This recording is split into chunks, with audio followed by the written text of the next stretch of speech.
Republicans overwhelmingly support same-sex marriage.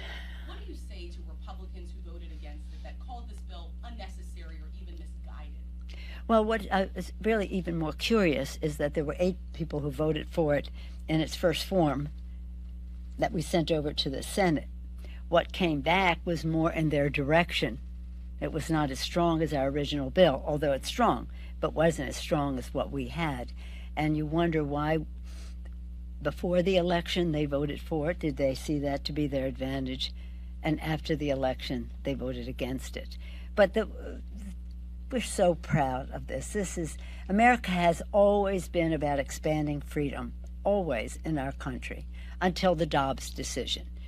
And that was most unfortunate because it took us in the opposite direction of expanding freedom.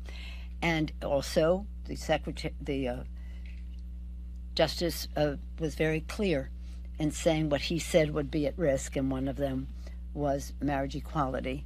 And so we had to make it a statute, the law of the land, not at the discretion of the Justice Department, because the Justice Department already upheld its the constitutionality of marriage equality.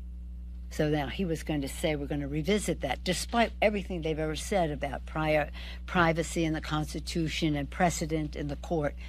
He was putting on the table that might be a victim of his misguided attitudes. So this was important.